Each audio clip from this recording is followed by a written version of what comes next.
Today we'll be going back to China and we will be covering three dynasties: the Shui, the Tang, and the Song dynasties. We'll begin with the Shui dynasty. You see the emperor right over there. The Shui dynasty is a lot like the Qin dynasty. Now, if you remember, when we left China, the Han dynasty, just like the Romans, had fallen, and we leave them in a period of chaos. They're fighting each other. This lasts for a while until the Shui, again, like the Qin, end it. The Shui in the year 589, reunify China. They consolidate their power. They become the big bosses of the whole place.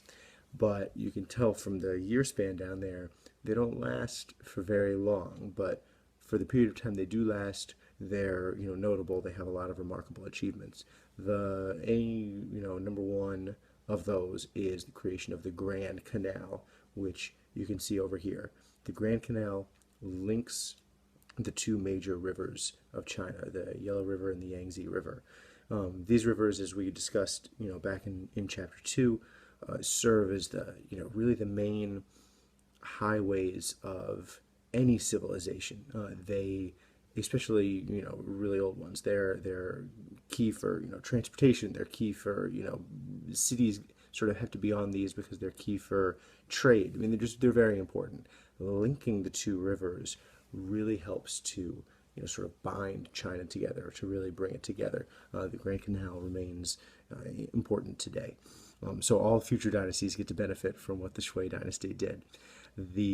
However, they are very harsh masters. They create the Grand Canal through a lot of, just like the Qin, starting with the Great Wall, through forcing people to do it. And there's a lot of forced labor and just a lot of harsh practices in general. So the Shui dynasty doesn't last for very long. They're too mean and they get booted out.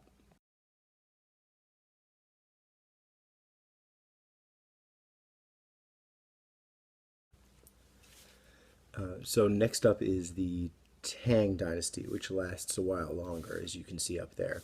They are notable for a number of things. Number one, they extend their control to the Himalayas, to Tibet.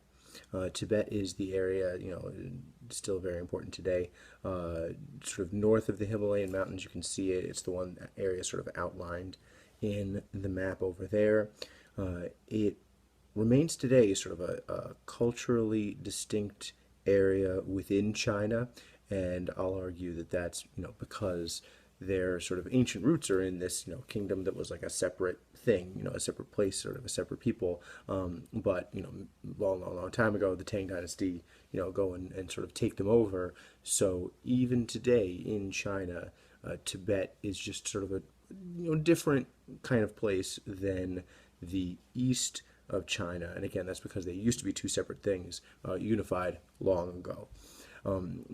Chinese dynasties, I sort of tried to emphasize this with the Muslim empires that we were studying a couple chapters ago, at this point were far sort of richer and sort of more diverse. Their cities were just much more cosmopolitan than their counterparts sort of anywhere else in the world. This is really, I don't know if you want to call it sort of the golden age of China, because it's a couple of dynasties long, but it's during this period of history where China is really sort of a number one in a lot of categories. If they did rankings back then, they're just very wealthy. Their cities are very huge. They're really doing very well. And the Tang bring back the civil service exams. Hopefully, you remember them from when we studied Asia last time. That is to say that candidates who wanted to be in the government, basically who wanted to run the country, had to go to school, pass these rigorous examinations. Basically, had to show that they were very smart, in the way that they measured things back then. Which is a lot of memorization, but you had to be very, very good at that in order if you wanted to sort of get into government. And it wasn't just the rich kids who were able to do this. About 15% you see down there of the people did not come from the upper class. So while your odds weren't great, if you were born into a middle or lesser class, there was an ability for very, very capable people who were born in a lesser state to raise themselves up, which is admirable, arguably. Oh, I thought I paused it. Well, I'll add then that the Tang Dynasty, of course, collapsed like they all do. It probably got too ambitious. It probably was just too expensive to maintain itself the way that it wanted to. So the Tang fall, our last dynasty of the day, is the Song dynasty. Again, they last for a long time. Same similar sort of story that I told last time, right? They're very sort of sophisticated. They're very wealthy. They have a huge amount of people, just sort of like China today. They've got somewhere between, it's tough to measure populations way back then, but somewhere between a quarter and a third of the world's population. So again, they are, you know, a huge, very important country, even back then, just like today. Interestingly, since they're so wealthy, since they're so powerful, since they're so populous, they're not especially interested in conquest, right? They have control of their core areas in the east. They, have control of their rivers. They had that control of the Silk Road. You remember from the map before, they sort of had the outstretched arm that controlled that. They were sort of fine. They weren't particularly interested in this aggressive expansion like you see in some other empires that we've studied and will study. They kept merchants out of important industries, which is to say that they kept sort of government control over certain industries. They didn't let just sort of free competition reign, much like a lot of what they do today. And this may be important in the future because, well, you'll see. But anyway, so the point is they were, very, very high up, but they weren't sort of super ambitious to, go and conquer all of Asia. They didn't really care. They were like, no, we're good. We have all the good parts. And what they would do with the northern nomads, rather than sort of go conquer them and take them over, if the northern nomads started giving them problems, they'd basically pay them off, right? They'd be like, here's some money, go away. Here's some money, go away. And that is ultimately going to lead to their downfall because, as we'll learn about tomorrow, the nomads are going to come in strong. Well, we'll get to it tomorrow. I want to briefly touch here on their achievements and inventions. A lot of this you can sort of write down for yourself. What I just like to highlight is that the Song developed the world's first fully monetized economy. Paper money, sort of silver coins, instead of a system that's sort of based on bartering.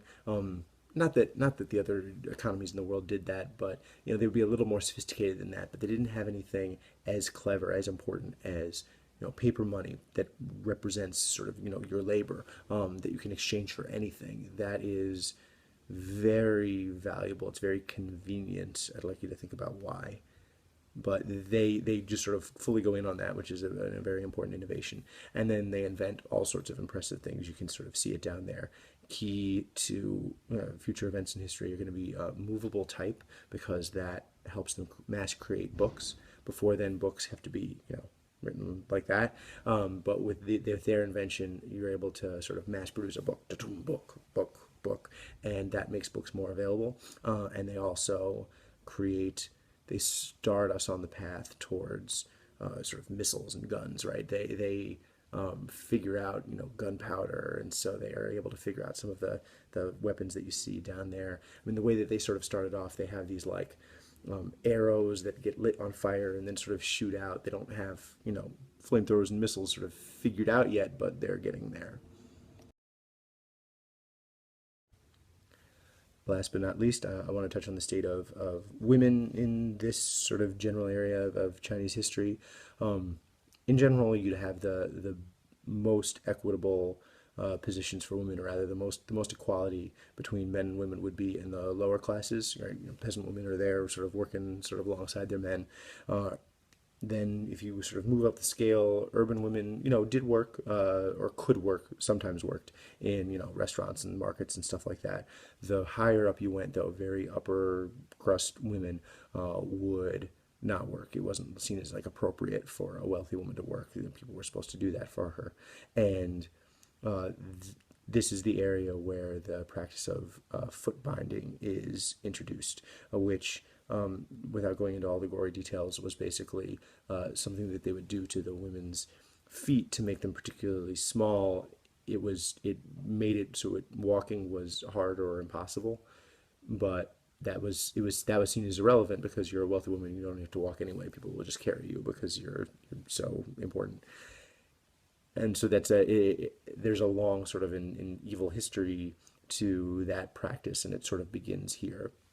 There were many important political women who sort of ruled. When it's we say behind the screen, meant that like there wasn't officially a guy in charge, but they like listened to her. They were like, she was really the boss, and they were just like, oh yeah, whatever you say. There was one, however, a woman, Wu Zhao, that officially led the government. She was the Empress of China for a time.